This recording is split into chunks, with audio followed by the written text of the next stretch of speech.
তোমাদের মাঝে একটি নতুন ভিডিও নিয়ে হাজির হলাম। আজকে আমরা বলবো বিদ্যালয়ে অনুপস্থিতির জন্য প্রধান শিক্ষকের কাছে ছুটির দরখাস্ত। তো সেটা কিভাবে লিখবো? তো সেটা লেখার জন্য প্রথমে দিতে হবে তারিখ।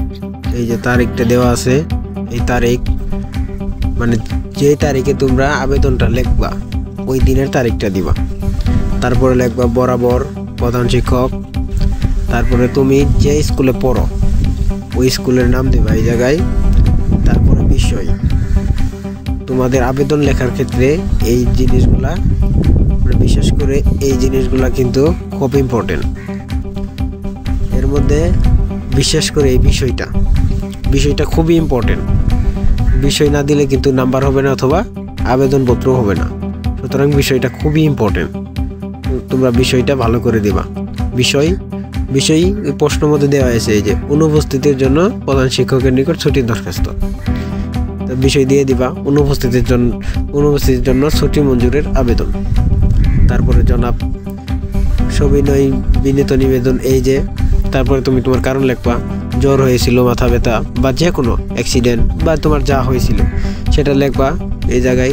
দেওয়ার পরে কত তারিখ থেকে, এই যেখানে তারিখ দেওয়া আছে, কত তারিখ থেকে কত তারিখ পর্যন্ত তুমি উপস্থিত হতে পারোনি ওটা লিখে দিবা। এখানে দেওয়া আছে 26/2/2024 থেকে 28/2/2024 পর্যন্ত 3 দিন আমি বিদ্যালয়ে উপস্থিত হতে পারিনি। তুমি যতদিন হতে পারোনি তারিখ দিয়ে অতদিন লিখে দিবা।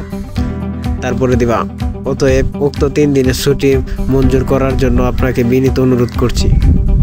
শেষ, তোমার কিন্তু আবেদন লেখা শেষ। তারপরে এইটুকু কিন্তু মাস্ট বি ইম্পর্টেন্ট, এইটুকু তোমার মাথায় রাখতে হবে। এই যে বিনীত আপনার একান্ত অনুগত ছাত্রী বা ছাত্র, তোমরা যেটা হবারটা দিয়ে দিবা। তারপরে নাম দেবা এখানে রূপালী সরকার, যে যার নাম দিয়ে দিবা।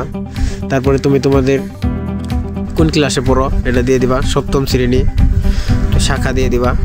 তারপরে রোল, এই পর্যন্ত দিলেই তোমাদের আবেদন শেষ। এর পরবর্তীতে তোমরা যে কোনো বিষয়ের বা যে কোনো বইয়ের তোমরা যে কোনো পড়া মানে যেগুলা না বুঝো আমাকে কমেন্টে জানিয়ে দাও। পরবর্তী ভিডিও তোমাদের কমেন্টে যেটা থাকবে ওই টপিক নিয়ে আমি বানানোর চেষ্টা করব।